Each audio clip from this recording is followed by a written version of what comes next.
Assalamualaikum warahmatullahi wabarakatuh.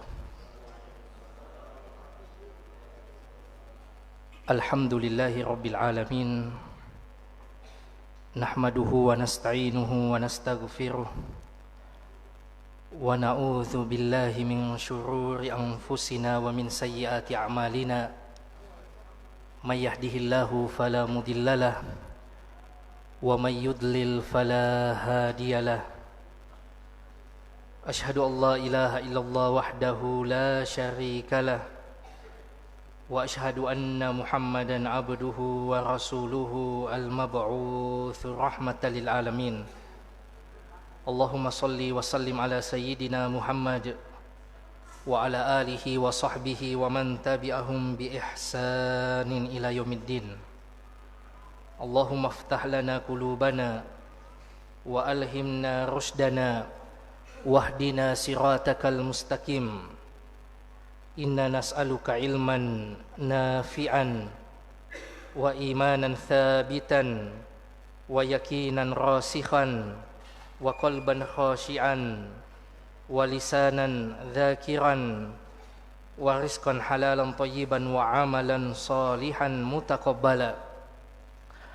Jamaah sekalian yang dimuliakan Allah Subhanahu wa taala, kembali senantiasa kita memuji dan bersyukur kepada Allah Tabaraka wa taala atas karunia umur yang masih Allah berikan kepada kita semua, kesehatan serta taufik dan inayah dari Allah Subhanahu wa taala sehingga kita bisa menunaikan kewajiban maghrib kita berjamaah di tempat yang mulia ini.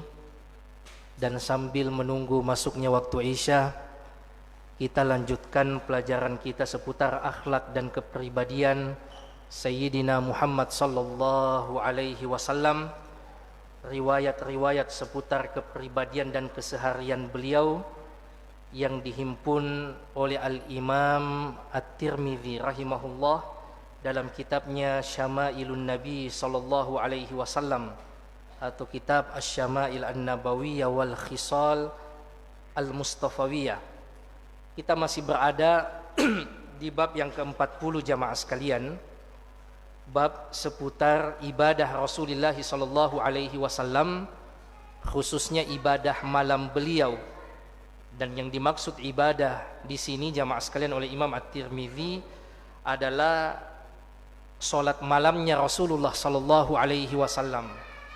Dan ini salat yang tidak pernah ditinggalkan oleh Rasulullah sallallahu alaihi wasallam baik dalam keadaan mukim maupun musafir. Iya, selain daripada salat 5 waktu, ada 2 salat yang tidak ditinggalkan oleh Rasulullah bahkan dalam keadaan bersafar sekalipun. Yang pertama salat ini, salat malam, salat tahajud atau qiyamul lail. Yang kedua salat sunnah qobliyah subuh, yang 2 rakaat khafifatain itu. Ini salat sunnah yang tidak ditinggalkan oleh Rasulullah sallallahu alaihi wasallam dalam keadaan safar sekalipun. Adapun yang lainnya jamaah sekalian, qobliyah zuhur, qobliyah ba'diyah maghrib, ba'diyah isya, itu dalam kondisi seorang musafir boleh ia tinggalkan, karena dalam keadaan boleh mengambil rukhsah, bahkan boleh menjamak dan mengqasar yang wajib. Maka tentu yang sunnah sebagai bentuk rukhsah boleh untuk ditinggalkan. Tetapi ada 2 salat sunnah yang tidak ditinggalkan, tetap dijaga oleh Rasulullah sallallahu alaihi wasallam, yaitu salat malam, tahajud dan qobliyah subuh. Untuk salat malam ini Rasulullah sallallahu alaihi wasallam memang mewasiatkan bahwa salat malam itu da'bus sholihin. Ia merupakan kebiasaan orang-orang soleh sebelum kalian. Dan kalau kita membaca biografi ulama, dikatakan sebagai ahli ibadah biasanya selalu mengarah kepada salat malamnya. Penjagaan mereka kepada salat malam menjadikan sebagai kebiasaan kebaikan-kebaikan mereka sebelum salat subuh. Pada pertemuan sebelumnya jamaah sekalian, kita sudah membahas hadis di mana seorang tabi'in bertanya kepada Sayyidah Aisyah radhiyallahu taala anha, bagaimana sholat malamnya Rasulullah sallallahu alaihi wasallam di bulan Ramadan. Sayyidah Aisyah menyampaikan jumlah rakaatnya, bahwa Rasulullah sallallahu alaihi wasallam itu tidak pernah baik di bulan Ramadan maupun di luar bulan Ramadan sholat malam lebih dari 11 rakaat. Tapi dalam riwayat yang lain, Ibnu Abbas dan sahabat-sahabat yang lainnya, Rasulullah sallallahu alaihi wasallam pernah sholat lebih dari 11 rakaat. Ya, khilaf inilah yang kemudian ya sampai sekarang terjadi di masyarakat kita. Ada yang ikut hadis Aisyah ini 8 rakaat tambah 3 rakaat witir 11 rakaat, ada yang 20 rakaat, ada yang bahkan 40 rakaat. Ini memang karena tidak ada batasan jumlah rakaat yang dipatok jamaah sekalian. Iya, sama dengan sholat duha. Iya, yang penting mathna 2 rakaat dan ditutup dengan witir. Ya, makanya yang mau ikut 8 rakaat kalau sholat tarawih, ikutlah ia dengan 8 rakaat. Yang mau 20 rakaat, ikutlah ia yang 20 rakaat. Ini sifatnya khilaf yang tanawwu, khilaf yang variatif. Ya, yang semuanya tergantung apa yang dilihat oleh sahabat yang menceritakan hadis tersebut. Ada yang melihat Rasulullah sholat 11 rakaat, itulah yang ia sampaikan, bahwa saya pernah melihat Rasulullah, bahkan tidak pernah Rasulullah sholat itu lebih dari 11 rakaat, karena itu yang ia saksikan. Ada sahabat yang lain mengatakan, saya melihat Rasulullah sholat 13 rakaat. Ada yang mengatakan cuma 7 rakaat saja, ada yang mengatakan 9 rakaat. Ini menunjukkan sifatnya fleksibel jamaah sekalian. Dan begitu juga memang dengan sholat malam, yang mana yang mudah menurut kita, karena kondisi kita memang tidak sama, tidak seragam. Ada yang bangun menjelang subuh, ada yang memang sudah nyalakan alarm sejak jam 3 atau setengah 4, ada yang sempat witir saja 1 rakaat. Kembali kepada kondisi setiap kita jamaah sekalian. Ya, kita juga sudah menyebutkan ya, beberapa hadis yang lain tentang sholat malam Rasulullah sallallahu alaihi wasallam. Iya. Bagaimana panjangnya bacaan beliau dan bagaimana tata cara sholat malamnya Rasulullah sallallahu alaihi wasallam. Sholatul lail mathna. Ya, sholat malam itu 2 rakaat, kemudian ditutup dengan witir. Kita memasuki hadis yang baru jamaah sekalian, hadis yang ke-276. Imam At-Tirmidzi mengatakan, haddatsana Abu Bakar Muhammad bin Nafi' Al-Basri. Qala haddatsana Abdus Somad bin Abdul Warith an Ismail bin Muslim Al-Abdi an Abil Mutawakkil an Aisyah radhiyallahu taala anha. Dari Ummul Mukminin istri Rasulullah sallallahu alaihi wasallam, Sayyidah Aisyah radhiyallahu taala anha. Jadi di bab ini jamaah sekalian, seputar sholat malamnya Rasulullah itu didominasi oleh hadis Aisyah. Ya, karena sholat malam itu memang biasanya dilakukan di rumah, dan orang yang paling tahu sholat malam seseorang biasanya orang satu rumahnya jamaah sekalian. Makanya di bab ini kebanyakan dari hadis Aisyah radhiyallahu taala anha. Apa kata beliau jamaah sekalian? Kata Sayyidah Aisyah radhiyallahu taala anha, qama Rasulullah sallallahu alaihi wasallam bi ayatin minal Qur'an lailatan. Rasulullah sallallahu alaihi wasallam pernah sholat malam dengan hanya membaca 1 ayat dari Al-Qur'an. Maksudnya apa jamaah sekalian? Pernah Rasulullah sallallahu alaihi wasallam sholat malam itu setelah membaca Al-Fatihah hanya membaca satu ayat, itu terus yang diulang-ulangi jamaah sekalian. Jadi selama 1 malam sholat malamnya Rasulullah, setiap selesai membaca Al-Fatihah, Rasulullah pernah membaca 1 ayat ini saja yang diulang-ulangi jamaah sekalian. Ini menunjukkan kata ulama kita, iya, bolehnya ya dulu ala masyru'iyati tikraril ayat al-wahidah. Bolehnya kita mengulang-ulangi ayat yang dibaca, iya, pada saat kita sholat. Iya. Au fi surah al-wahidah, ataukah 1 surah saja. Iya. Ada 1 surah yang kita senangi, yang kita dalami betul maknanya, enak sekali kalau kita rasa baca itu hati kita betul-betul hadir, maka ini boleh. Jangankan satu surah, satu ayat saja pernah dilakukan oleh Rasulullah sallallahu alaihi wasallam fi raka'ah wahidah, dalam satu rakaat. Iya. Karena kita mau berdiri lama, mau berdiri panjang, maka tidak mengapa itu diulang-ulangi jamaah sekalian. Au fil laila wahida, jangankan satu rakaat, bahkan satu malam Rasulullah sallallahu alaihi wasallam pernah mengulang-ulangi satu ayat itu saja. Iya. Sama dengan seorang sahabat. Iya, setiap selesai membaca Al-Fatihah, maka yang selalu ia baca adalah Al-Ikhlas. Sampai ada sahabat yang merasa aneh, jangan-jangan ada pemahaman kelirunya. Ya, kenapa Al-Ikhlas terus? Atau mungkin hafalannya cuma itu. Iya. Maka ditanyakan oleh Rasulullah sallallahu alaihi wasallam, kenapa selalu Al-Ikhlas yang ia baca, Qul huwallahu ahad yang ia baca? Iya, kan ada ayat-ayat atau surah yang lain. Iya, kata sahabat ini, saya mencintainya, saya menyukai surah Al-Ikhlas ya Rasulullah. Lalu kata Rasulullah sallallahu alaihi wasallam, hubbuka iya adkhalakal jannah. Cintamu, sukamu pada surat Al-Ikhlas itu, Qul huwallahu ahad itu memasukkanmu ke dalam surga jamaah sekalian. Jadi jangan dianggap enteng itu 3 qul. Iya, setiap sholat baca 3 qul, itu ayat-ayat atau surah-surah muawwidzat kata ulama kita, surah-surah perlindungan yang memiliki keberkahan kandungan yang tidak dimiliki oleh surah yang lain. Ya, Qul huwallahu ahad kata Rasulullah ta'dilu thulutsal Quran. Surah Al-Ikhlas itu setara dengan sepertiga Al-Quran. Sebagian ulama kita menyebutkan kandungannya, ya, karena banyak membahas akidah, ini membahas sepertiga dari kandungan Al-Quran. Ya, karena Al-Quran itu kan 3 jamaah sekalian kandungan utamanya. Yang pertama keimanan, akidah. Yang kedua hukum, syariat. Yang ketiga adalah kisah. Dan yang berisi dengan akhlak yang seperti itu jamaah sekalian.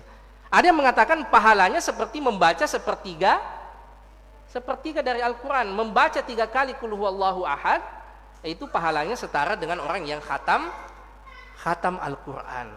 Bahkan dalam riwayat yang lain, orang yang membaca Qul huwallahu ahad 10 kali, itu dibangunkan rumah di surga.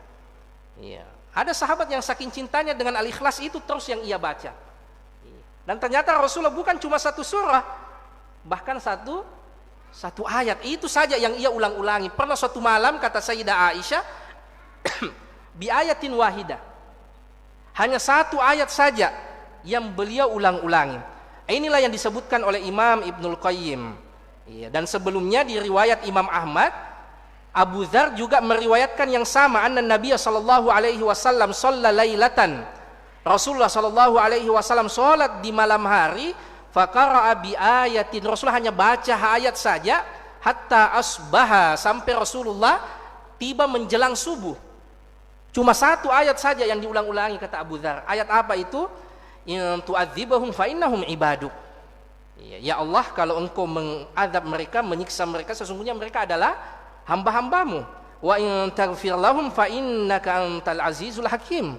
Tetapi kalau engkau mengampuni mereka, memaafkan mereka, sesungguhnya engkau ya Allah maha perkasa lagi maha bijaksana. Surah Al-Maidah ayat 118. Jadi Abu Dzar pernah mendapati Rasulullah sallallahu alaihi wasallam satu malam, beliau sholat malam sampai menjelang subuh hanya mengulang-ulangi surah Al-Maidah ayat 118 ini. Kenapa jamaah sekalian? Karena kandungannya yang luar biasa. Ini bercerita tentang munajat Nabi Isa alaihi salam kepada Allah, tentang kaumnya. Ya Allah, kalau kaum saya ini, mereka ini engkau azab, mereka adalah hambamu, engkau yang menciptakan mereka. Engkau memiliki hak, engkau memiliki otoritas, mau diapakan saja. Engkau yang menciptakan mereka, tapi ya Allah, kalau engkau mengampuni mereka, sesungguhnya engkau maha perkasa lagi maha bijaksana. Dan ada hal yang unik di ayat ini jamaah sekalian. Biasanya kalau ayat-ayat ampunan itu biasanya ditutup dengan apa? Nama Allah atau sifat Allah, Ghafur Ar-Rahim. Ghafur Rahim, Allah yang maha pengampun lagi maha penyayang. Tetapi pada ayat ini ditutup dengan Al-Aziz Al-Hakim. Allah yang maha perkasa dan Al-Hakim, maha bijaksana. Maksudnya apa jamaah sekalian? Segala apa yang Allah Subhanahu wa taala tetapkan atas kita itu adalah dengan keadilan Allah Subhanahu wa taala. Kalau seseorang diazab, disiksa oleh Allah Subhanahu wa taala bukan karena Allah zalim padanya, tetapi ia memang pantas mendapatkan hal tersebut. Sebagaimana kalau seorang hamba diampuni oleh Allah Subhanahu wa taala bukan karena Allah tidak mampu mengazabnya, tetapi karena bijaksananya Allah Subhanahu wa taala. Allah Subhanahu wa taala selain Maha Perkasa juga Al-Hakim, Maha bijaksana. Apa itu al-hikmah jamaah sekalian? Wad'u syai' fi mawdi'ih. Meletakkan sesuatu pada tempatnya. Kebijaksanaan, wisdom. Kemudian jamaah sekalian yang dimuliakan Allah Subhanahu wa taala, Imam Ibnu Qayyim Al-Jauziyah menyebutkan pentingnya tadabbur terkait dengan ayat yang kita baca. Ada mungkin jamaah sekalian ayat-ayat tertentu yang kita tahu artinya, kemudian kita tahu maknanya, pernah kita dalami tafsirnya, dan kalau kita baca hati kita betul-betul hadir, dibanding dengan ayat-ayat yang mungkin panjang tapi kita tidak tahu artinya. Yang mana yang lebih utama jamaah sekalian? Membaca ayat-ayat yang kita tahu artinya, kita faham maknanya, kita bisa tadabburi, atau membaca ayat-ayat yang panjang tetapi kita tidak tahu artinya, terutama mereka yang tidak tahu bahasa Arab. Imam Ibnu Qayyim menyebutkan yang lebih utama adalah membaca ayat-ayat yang kita tahu artinya, yang hati kita bisa hadir pada saat kita sholat. Makanya minimal jamaah sekalian itu Al-Fatihah kita tahu artinya, kita dalami maknanya, karena itu selalu kita baca dalam sholat kita. Kata beliau, falau aliman nasu ma fi qiraatil Qur'an bitadabbur lastagalu biha an kulli ma siwa. Sekiranya orang itu tahu keberkahan, manfaat dari mentadabburi, mentafakuri ayat-ayat yang ada di dalam Al-Qur'an, maka mereka akan lebih menyibukkan diri mereka dengan yang seperti itu daripada selainnya. Fa idza qara'ahu bitafakkurin hatta marra bi ayatin wa huwa muhtajun ilaiha fi shifai qalbihi qararaha walau mi'ata marrah. Ada kadang kata beliau orang membaca ayat itu ngepas sekali dengan keadaannya. Kok ayat ini seperti berbicara tentang saya, hati saya betul-betul hadir, sampai ia ulang-ulangi 100 kali. Itu sesuatu yang bermanfaat bagi hatinya, kata Imam Ibnu Qayyim Al-Jauziyah, dibanding ia membaca ayat dia tidak tahu apa artinya, sehingga ia tidak terlalu berdampak pada hatinya.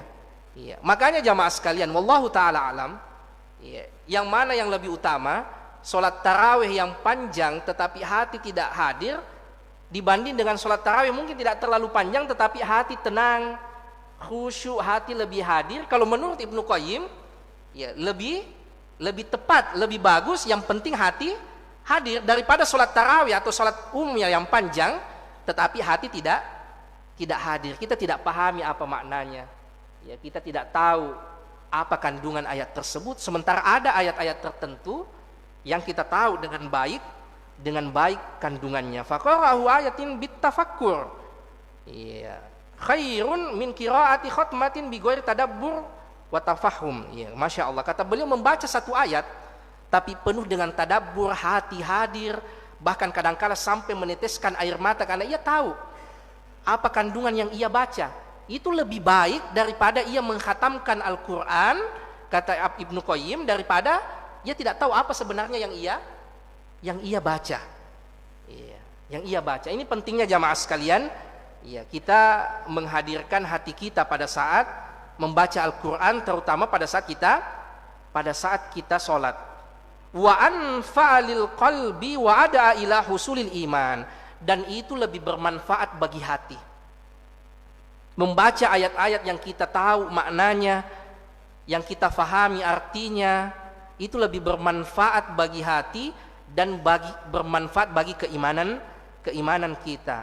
Wa dzauqu halawatil Al-Qur'an, dan dengan begitu kita bisa merasakan indahnya membaca Al-Qur'an. Wa hadhihi kanat adatas salaf yuraddidu ahaduhum al-aya ila sobah. Dan begini kebiasaan orang-orang soleh terdahulu. Kata Imam Ibnu Qayyim, itu biasa satu ayat mereka ulang-ulangi, itu saja diulang-ulangi sampai subuh hari jamaah sekalian, sampai masuk waktu subuh. Ya, ini penting jamaah sekalian yang dimuliakan Allah Subhanahu wa taala, agar ya istilahnya orang ada ayat-ayat atau surah-surah andalan tak. Bukan karena persiapan saja kalau ditunjuk jadi imam. Ya pokoknya kalau ditunjuk jadi imam pasti surah itu andalannya. Tetapi surah itu dalam tanda kutip menjadi andalan kita karena kita tahu betul artinya. Kita pernah pelajari tafsirnya, kita pernah dalami maknanya sehingga hati kita betul-betul hadir dalam sholat. Ya, sama dengan Kiai Haji Ahmad Dahlan. Ya, ditanya kenapa ayat-ayat tentang ayat-ayat sosial saja yang terus diulang-ulangi. Ya, Kiai Haji Ahmad Dahlan menyebutkan, karena beliau menjiwai betul bagaimana kehidupan sosial, bagaimana dengan anak yatim, bagaimana membantu fukara, bagaimana ia maksimalisasi kesolehan sosial. Dan kalau kita memaknai ayat itu jamaah sekalian dengan hati, inilah yang bisa diterjemahkan dengan keseharian kita, dengan laku kita. Ya, makanya lihatlah bagaimana Kiai Haji Ahmad Dahlan, lembaga sosialnya jamaah sekalian sampai sekarang, sekolahnya, rumah sakitnya dan yang lainnya. Begitu juga kita, kalau kita punya ayat yang betul-betul berkesan bagi kita, itu lebih baik kata Imam Ibnu Qayyim. Kita betul-betul resapi, kita jadikan sebagai prinsip hidup. Jadi boleh jamaah sekalian, satu ayat itu diulang-ulangi. Satu ayat itu diulang-ulangi bahkan selama satu malam sekalipun. Nah, ini pernah dilakukan oleh Rasulullah sallallahu alaihi wasallam, juga diriwayatkan oleh Musannif fi Jami'ihi, oleh Imam At-Tirmidzi di Sunan beliau. Kemudian jamaah sekalian yang dimuliakan Allah Subhanahu wa taala, hadis berikutnya hadis yang ke-277. Imam At-Tirmidzi mengatakan haddatsana Mahmud bin Ghailan qala haddatsana Sulaiman bin Harbin qala haddatsana Syu'bah anil A'mash an Abi Wa'il an Abdullah bin Mas'ud. Dari sahabat Rasulullah sallallahu alaihi wasallam, Abdullah bin Mas'ud, beliau mengatakan, "Shallaitu lailatan ma'a Rasulillah sallallahu alaihi wasallam falam yazal qa'ima." Saya pernah salat malam bersama dengan Rasulullah sallallahu alaihi wasallam. Kata Abdullah bin Mas'ud, "Falam yazal qa'ima," dan selalu beliau dalam keadaan berdiri. Hatta hamamtu bi amri su'in, sampai terbetik dalam hatiku sesuatu yang tidak baik. Apa itu jamaah sekalian? Qila lahu wa ma hamamta bihi, apa itu yang terbetik dalam hatimu, keinginanmu? Lalu beliau Abdullah bin Mas'ud mengatakan, hamamtu an aq'uda wa ada an nabiyya sallallahu alaihi wasallam, saya berkeinginan untuk duduk saja. Karena Rasulullah kan sholat berdiri. Saya ingin duduk saja, ataukah kemudian saya keluar dari jamaah, maksudnya menyelesaikan sholat sendiri, mufaraqah, karena panjangnya bacaan sholat malam Rasulullah Sallallahu Alaihi Wasallam. Hadis ini memiliki faidah jamaah sekalian. Yang pertama, bolehnya sholat malam berjamaah, bukan hanya di bulan Ramadan. Kalau di bulan Ramadan jelas sholat tarawih. Sebagian besar ulama kita menyebutkan itu afdol berjamaah di masjid sholat tarawih. Cuma bagaimana di luar bulan Ramadan? Jawabannya boleh jamaah sekalian, berdasarkan apa yang dilakukan oleh Rasulullah Sallallahu Alaihi Wasallam. Beliau pernah sholat bersama dengan siapa? Abdullah bin Abbas sholat malam. Beliau pernah bersama dengan Abdullah bin Mas'ud sholat malam. Bersama dengan sahabat yang lainnya kalau bersafar. Ini menunjukkan bolehnya berjamaah pada saat sholat malam, meskipun kebiasaannya Rasulullah Sallallahu Alaihi Wasallam itu sholat sendiri-sendiri di rumah beliau. Tapi kalau ada momentum tertentu, misalnya di pondok pesantren, di asrama, kan maka tidak mengapa dijadwalkan jam berapa bangun sholat malam berjamaah, atau lagi rihla, lagi rekreasi, diagendakan jam berapa kita sholat malam berjamaah, atau lagi touring, lagi jalan-jalan touring, jam berapa kita bangun sholat malam. Ini tidak mengapa jamaah sekalian. Iya, berjamaah untuk sholat malam adalah sesuatu yang dibolehkan dan juga yang dilakukan oleh Rasulullah Sallallahu Alaihi Wasallam. Abdullah bin Mas'ud menyebutkan, saya pernah sholat malam bersama dengan Rasulullah, tapi karena panjangnya bacaannya Rasulullah,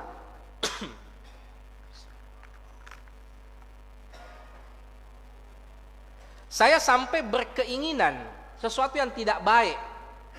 Kemudian ditanyakan kepada beliau, apa itu keinginanmu? Saya mau duduk saja, tidak kuat berdiri.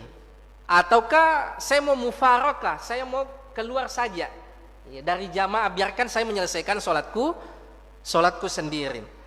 Jamaah sekalian yang dimuliakan Allah Subhanahu wa taala, kondisi seseorang sebagai makmum biasanya ia tidak keluar dari 4 kondisi. 3-nya makruh, tidak dianjurkan, dan cuma 1 yang dianjurkan. Yang pertama jamaah sekalian, mendahului imam. Kondisi di mana seorang makmum mendahului gerakan imam. Ini tidak dianjurkan jamaah sekalian, tidak boleh. Tidak bolehnya dalam keadaan makruh, bahkan bisa membatalkan sholat. Kalau sampai 2 rukun mendahului imam dalam mazhab Syafi'i. Kemudian tertinggal jauh dari imam. Ini juga makruh dan bisa batal sholat kalau tertinggal jauh. Sampai 2 rukun misalnya tertinggal dalam mazhab Syafi'i, itu juga sholatnya jadi batal. Maksudnya jamaahnya jadi batal. Kemudian ada yang bersamaan persis dengan imam. Ini juga kondisinya tidak dianjurkan jamaah sekalian, makruh juga. Kondisi yang ideal yaitu mutaba'atul imam. Biarkan imam bergerak dulu, memberikan aba-aba, nanti kita bergerak setelah aba-aba imam selesai. Jangan sampai kita mendahului imam atau juga bersamaan dengan imam. Itu sebaiknya dihindari jamaah sekalian yang dimuliakan Allah Subhanahu wa taala. Makanya Rasulullah sallallahu alaihi wasallam menyebutkan ju'ilal imam liutamma bih. Imam itu dijadikan sebagai imam untuk apa? Untuk diikuti. Kalau tidak mau menurut, silakan sholat sendiri. Ada imam, ada pemimpin itu untuk apa? Untuk ditaati, untuk diikuti, bukan cuma dalam perkara sholat jamaah sekalian. Dalam keadaan di luar sholat sekalipun, kenapa kita punya ketua kelas? Kenapa ada ketua RT, camat dan seterusnya ke atas untuk ditaati, diikuti. Begitu juga dalam sholat kita jamaah sekalian. Ada imam untuk ditaati. Jangan sampai kita mendahului, belum ada instruksi ternyata kita sudah sujud. Ataukah imam sudah bangkit, kita masih asik berdoa sujud. Itu tertinggal jauh jamaah sekalian, itu makruh. Begitu juga pada saat bersamaan, instruksi imam belum selesai, ternyata kita sudah bertepatan dengan gerakan imam. Yang ideal adalah mutaba'atul imam, mengikuti imam. Selesai imam kemudian kita bergerak, jangan melampaui bersamaan, apalagi kemudian sampai tertinggal. Kemudian jamaah sekalian, hadis berikutnya Imam At-Tirmidzi mengatakan haddatsana Sufyan bin Waqi'. Qala haddatsana Jarir anil Sayyidah Aisyah radhiyallahu taala anha, beliau mengatakan anna Nabiy sallallahu alaihi wasallam kana yusalli jalisan fayaqra'u wa huwa jalis. Rasulullah sallallahu pernah sholat dalam keadaan beliau duduk dan membaca bacaan sholat dalam keadaan beliau duduk. Fa idza baqiya min qiraatihi qadru ma yakunu 30 aw 40 ayah qama faqara'a wa huwa qa'im. Beliau duduk jamaah sekalian, Rasulullah sholat dalam keadaan duduk, beliau membaca ayat, tapi kalau tersisa 30 ayat lagi atau 40 ayat lagi baru beliau berdiri. Jadi di awal sholat Rasulullah Shallallahu Alaihi Wasallam dalam keadaan duduk. Beliau baca bacaan, beliau baca Al-Fatihah, beliau baca bacaan ayat-ayat setelah Al-Fatihah. Tapi menjelang 30 rakaat atau tersisa 30 rakaat atau 40 rakaat baru Rasulullah berdiri jamaah sekalian. Kemudian tsumma raka'a wa sajada. Kemudian Rasulullah sallallahu alaihi wasallam ruku dan sujud. Tsumma shana'a fi raka'ati tsaniyah mithla dzalik. Kemudian Rasul lakukan juga itu di rakaat yang kedua. Hal ini disebutkan oleh ulama kita jamaah sekalian, dilakukan oleh Rasulullah sallallahu alaihi wasallam menjelang beliau wafat. Saat usia Rasulullah sallallahu alaihi wasallam sudah tua. Rasulullah sallallahu alaihi wasallam tetap ingin menjaga kebiasaan baiknya. Apa itu jamaah sekalian? Salat tahajud dengan bacaan yang panjang. Yang beliau jaga sampai wafatnya jamaah sekalian. Cuma kadangkala kan fisik sudah tidak menunjang jamaah sekalian. Apa yang bisa kita lakukan di waktu muda, kadangkala tidak bisa kita lakukan di waktu tua. Kadang lutut sudah sakit, betis kalau lama berdiri sudah gemetaran, atau encok, kambuh asam urat, dan yang lainnya jamaah sekalian. Kadangkala semangat kita tinggi, tapi kadangkala fisik ini tidak menunjang lagi. Tetapi Rasulullah Shallallahu Alaihi Wasallam tetap ingin menjaga kebiasaan baik beliau, yaitu membaca bacaan yang panjang pada saat sholat malam. Maka caranya gimana? Caranya beliau duduk. Nanti tersisa 30 ayat atau 40 ayat, baru beliau berdiri. Ini menunjukkan panjangnya bacaannya Rasulullah. Sampai beliau berdiri itu kalau tersisa 30 ayat atau 40 ayat. Ini yang sering-sering kita ulangi jamaah sekalian, pentingnya kita menjaga kebaikan-kebaikan yang selama ini sudah kita lakukan. Jadikan itu sebagai kebaikan kita sampai kita meninggal. Ada kebiasaan kita sholat duha, jaga sholat duha itu. Sampai yang memisahkan kita dengan kebaikan itu adalah kematian. Kita punya kebiasaan sholat malam dengan bacaan yang panjang atau bacaan tertentu, jaga kebiasaan baik itu. Kita biasa bersedekah mungkin setiap hari dengan nominal tertentu, jaga kebiasaan baik itu. Dan ini yang paling berat dalam hidup jamaah sekalian, istiqamah. Makanya kata ulama kita, karomah yang paling dahsyat bukan orang yang berjalan di atas air, bukan orang yang terbang, tetapi yang mampu istiqamah sampai yang meninggal.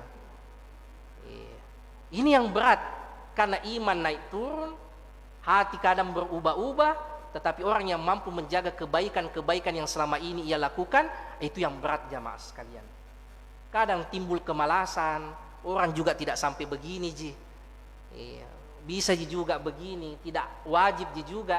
Tapi kalau sedikit demi sedikit kita tinggalkan kebaikan-kebaikan yang kita lakukan, maka pada akhirnya kita akan tinggalkan secara keseluruhan jamaah sekalian. Sebagaimana orang yang terjatuh dalam maksiat, awalnya tidak langsung melakukan kemaksiatan, sedikit demi sedikit. Ini kan tidak sampai begini ji. Ini kan baru dekat-dekat. Ini kan cuma menyentuh. Ini kan tidak sampai melakukan, akhirnya terjadilah yang terjadi jamaah sekalian. Ini Rasulullah Shallallahu Alaihi Wasallam itu duduk. Jadi dari hadis ini jamaah sekalian ada beberapa faedah. Kita boleh sholat dalam keadaan duduk, apalagi kalau sholat sunnah. Bahkan sebagian ulama menyebutkan untuk sholat sunnah tanpa uzur sekalipun boleh kita sholat dalam keadaan duduk. Maka bagaimana lagi kalau ada uzur dalam keadaan sakit, usia tua, capek sekali, maka boleh sholat dalam keadaan duduk. Dari awal sampai selesai. Atau boleh juga seperti yang dilakukan oleh Rasulullah. Awalnya duduk, tapi pas menjelang ruku membaca 30 ayat atau 40 ayat baru ia berdiri. Atau dibalik jamaah sekalian, berdiri dulu, tapi pas capek baru kemudian ia duduk. Kalau yang dilakukan oleh Rasulullah ini duduk dulu. Nanti mendekati ruku kira-kira 30 ayat atau 40 ayat baru Rasulullah berdiri. Boleh juga jamaah sekalian awalnya berdiri, tapi kalau capek sekali atau sakit kita rasa kaki dan ada kursi, maka boleh untuk kita duduk jamaah sekalian. Dan ini menunjukkan betapa dalam agama kita selalu ada solusi jamaah sekalian. Kita tidak bisa berdiri, bisa kita duduk. Susah juga duduk, bisa kita baring. Yang tidak boleh meninggalkan sholat jamaah sekalian. Tidak ada alasan sama sekali untuk kita meninggalkan sholat. Ini yang diingatkan oleh Rasulullah sampai saat beliau menjelang wafat. Apa yang diperingatkan oleh Rasulullah saat akan wafat bukan tentang keluarganya. Liaki kodong anakku. Siapa minanti yang biaya istri-istriku. Apa yang diingatkan oleh Rasulullah? As-sholah wa ma malakat aimanukum. Ingat sholat kalian. Perhatikan sholat kalian. Itu menjelang Rasulullah wafat jamaah sekalian, itu yang diingatkan. yang Rasulullah pikirkan itu adalah kita-kita jamaah sekalian. Bekal terbaik kita yang kata Rasulullah, ya, awwala ma yuhasabu bihil 'abdu yaumal qiyamah as-shalah. Yang pertama kali di screening oleh Allah kelak salat kita. Ya, kalau salat kita baik, maka ada apa yang ada setelahnya lebih mudah. Tapi kapan kita gagal duluan di salat, maka apa yang ada setelahnya lebih berat jamaah sekalian yang dimuliakan Allah Subhanahu wa taala. I'lamu anna khaira a'malikum as-shalah, kata Rasulullah. Ketahuilah bahwa sebaik-baik amalan kalian itu adalah salat kalian. Wala yuhafizul wudu illal mu'min, dan tidak ada yang mampu menjaga wudunya kecuali hanya orang yang menjaga wudunya kecuali hanya orang yang beriman. Iya. Jadi jamaah sekalian yang dimuliakan Allah Subhanahu wa taala, selalu ada solusi yang diberikan oleh agama kita. Kita tidak bisa berpuasa karena safar atau karena sakit, bisa diganti di luar bulan Ramadan. Kita ternyata tertidur, bangun tahu-tahu ternyata sudah maghrib, tidak sempat sholat asar. Syariat berikan solusi untuk diqadha. Saking apanya jamaah sekalian, saking tidak bolehnya ditinggalkan sholat. Selalu ada solusi untuk menutupi kekurangan sholat kita jamaah sekalian yang dimuliakan Allah Subhanahu wa taala. Iya, masih ada jamaah sekalian hadis-hadis yang semakna, iya, bahwa Rasulullah sallallahu alaihi wasallam biasa sholat malam dalam keadaan duduk, dan ini dilakukan di penghujung usia beliau saat beliau sudah tua, dan ini diantara hikmah besarnya jamaah sekalian, Rasulullah tetap mau menjaga kebiasaan baik beliau dengan sholat malam yang panjang, tetapi karena fisik beliau sakit dan seterusnya beliau memilih untuk duduk. Masih ada beberapa hadis di bab ini tentang sholat malam Rasulullah Sallallahu Alaihi Wasallam. Lalu setelah itu kita masuk ke bab yang ke-41 tentang sholat duhanya Rasulullah Sallallahu Alaihi Wasallam. Mudah-mudahan ada manfaatnya jamaah sekalian, karena waktu Isya sudah masuk. Minimal dengan banyak-banyak kita mengirimkan sholawat dan salam kepada Rasulullah Sallallahu Alaihi Wasallam. Wassalamualaikum ala sayyidina Muhammad wa ala alihi wa sahbihi wa sallim. Wa akhiru da'wana anil hamdulillahi rabbil alamin. Wassalamualaikum warahmatullahi wabarakatuh.